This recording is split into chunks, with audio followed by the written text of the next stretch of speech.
Yo, what's going on YouTube? It is your boy GZTV. We are back with another video, and in this video we are going to be talking about the 1983 American black comedy road film directed by Harold Ramis, starring Chevy Chase, Beverly D'Angelo, Imogen Coca, Randy Quaid, John Candy, and Christy Brinkley in her acting debut, with special appearances by Eddie Bracken, sorry this is a long list, Brian Doyle Murray, Miriam Flynn, James Keach, Eugene Levy, and Frank McRae. We have National Lampoon's Vacation. Some people just call it Vacation. I know the picture is kind of dog shit, and I know I'm kind of out of breath. That was a lot of stuff to read. But ladies and gentlemen, we are off to Walley World as the Griswolds head off for vacation. What a journey this movie was. I mean, most people talk about the Christmas Vacation movie as a holiday classic and the one that is most renowned from this series, but this movie deserves some love, so we can kind of have at it and talk about it. Who knows though? Maybe down the line we will revisit some of the other films in the franchise, especially with the holiday season rolling around. If you guys want me to review the Christmas one on the channel when that season comes, we can definitely do that. Another movie that John Hughes was a part of, and this is one of the first Chevy Chase movies on the channel that we have covered. He's obviously a legendary actor. He's pretty underrated too, honestly. Nice cameo from John Candy. May God rest his soul. He was fucking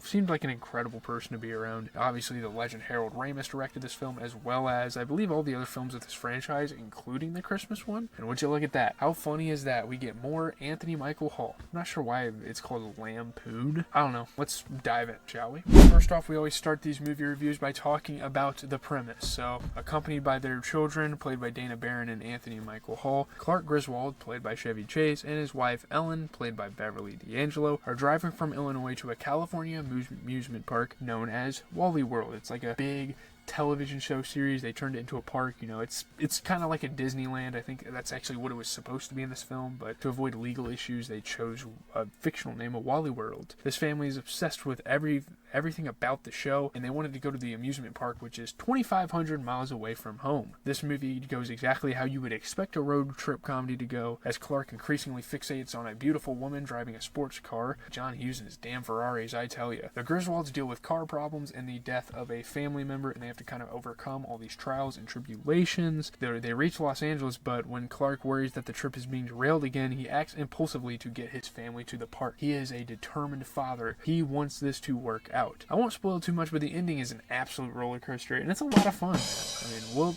no pun intended. Will the Griswolds have their fun at Walley World, or will the struggles on the road be too much for them? You will have to watch on to find out. Will they win the day? Really fun movie. Let's get into the good, which is obviously like the chunk of what we're talking about with this movie, because it is a really good film. Not a really good film, but it is a good film. Chevy Chase is great in this film, as he is in like all the other films he's done. Chevy Chase isn't a guy I haven't really gotten the chance to kind of praise on the channel, but here's the opportunity. He's fucking awesome. The guy is great. He almost has this like Jim Carrey vibe about his acting style, and it's so cool to me. And honestly, if Jim Carrey played his role in this movie, that would have been fucking hilarious. I know Jim Carrey was probably a little young at the time, maybe. I don't know how old those two are compared to each other. It's kind of like a lot of comedy movies. You think of a lot of comedy movies at this time, they're kind of over the top, goofy, and leaning into the sci-fi realm, but I genuinely believe that this was a pretty tame movie compared to some of the others I have seen from this time in terms of the wackiness. It's not that it takes itself too seriously, because it doesn't. It's one of the more unserious movies I have ever seen, of course, on this channel, as well as most of the comedy movies we've seen. But there's not too many unrealistic fake sci-fi events in this movie. Building a girl with a computer, and I appreciate that. Obviously, you know, coming off of weird science, it's nice to get a realistic story, like a surreal thing that could actually happen. And again, I've said that many times on the channel, I value that more than a lot of this fictional shit that goes on. Again, some of the stuff that happens in this movie, yeah, it's a little unrealistic. I love goofy comedy, and when it is done right, it makes for a good experience. Very memorable film as well. A lot of quotables, a lot of memorable moments, a lot of iconic moments in this movie. It seems relatively focused as well for the type of movie that it is. Sure, there's all these detours and we go to these different places that create side stories, but it ends up getting from A to B in a reasonable time, under an hour 45. I think that's really good. Also, the detour is made for some fun moments. The culture shock, picking up Aunt Edna, going like along the way in her psycho dog, and Aunt Edna is a fucking awesome side character, by the way. Clark getting into a love affair with this girl in a Ferrari, so much more. It's a familiar concept, and it makes itself distinct with these sort of side stories containing these side characters. Again, stuff like this, and you know, you look at There's Something About Mary, you think of all these other planes, trains, and automobiles that we've talked about on the channel. This movie distinguishes itself from those other films because of what happens. I also really like some of the subtle gags that were thrown in there, and this is a movie that had more subtle humor and visual gags than a lot of other films that I've reviewed on the channel. And they use the comedy of humiliation, and obviously with the visual gags, you have like road signs and stuff, and that's pretty wise. That's a cool thing to see in a comedy movie, especially a road trip one where you're just utilizing the environment to get a laugh. I think that's great. I think that's awesome from everybody involved with the film, the creators of the film. Most of the actors did well too. There were some super specific niche characters that Ramis had some of these actors and actresses play, and they all pretty much played their roles well, like reasonably. Awesome quotables. I know this is random, but another thing, there's something so cool about them driving through St. Louis and driving past the arch, and Clark telling the kids about it. That was awesome. That hits kind of close to home because I live like 2 hours away from the arch, and when I go to school, I'm like 20 to 30 minutes from the arch. So it's fucking awesome to see that. Yeah, to see a movie on this scale go through the city, that was like a minor but awesome detail. Again, something I appreciate. A little bit of a bias considering I'm like from that area. Not really from the area, but I'm pretty close. Just as I have said about any other road trip comedy film, some of the implications of the storyline are pretty relatable as well. Most, if not all of us, have been stuck on the side of the road at least once. Punctured tire, ran out of gas, dead batteries, all this stuff. You know, road trips always bring those sort of challenges. And maybe some of you have even gone as far as like being down on your luck financially. Like that's another kind of, especially when you're on a vacation and you don't realize how much stuff costs. Maybe that's another relatable standpoint there. That's kind of the good. Getting into the bad, there is one like very minute, very minor detail of this film that kind of irritated me. It's one of those little pesky things. It's one of those little, like it kind of just bites at you the entirety of the movie. The thing that annoys me, and this may be, it's the only thing. I mean, the amount of times a non-dialogue musical score comes in this movie. This movie does this more than damn near any other movie I've watched on this channel. It's so annoying. Like, I don't know what it is. Like, come on, this thing isn't even an hour and a half, barely, and there were just too many times possible, like possibly a third of the movie just overtaken by these musical numbers. Although I love the main theme of the movie and I love the recurrence of that song, that's acceptable. Then you have these random like jazzy rock, like what the hell is going on? They're so prolonged. They last for like 2 minutes. It's like, what, guys? We don't need a fucking montage of them driving on the street. We know they're on the road. It is loud.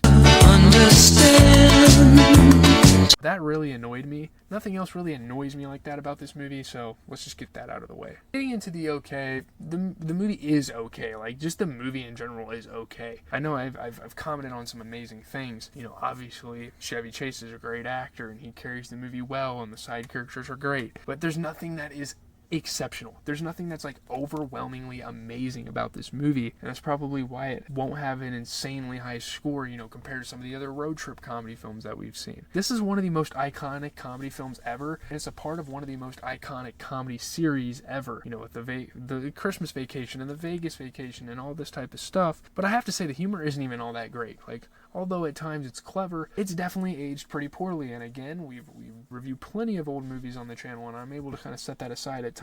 But here it's like, okay, there's definitely some points. The storyline's a bit worn out and saturated. The acting, I say, is good, but sometimes a bit much with some of the other characters. And just overall, like how the thing is shot, directed, I don't know. I love Harold Ramis, but this movie isn't great in terms of shots. Again, the score and like the music kind of adds to this. I don't know, maybe I'm overanalyzing things, and sometimes even the dialogue kind of sucks. Like, there's supposed to be a funny moment in there, and they say something extremely lame. I don't know.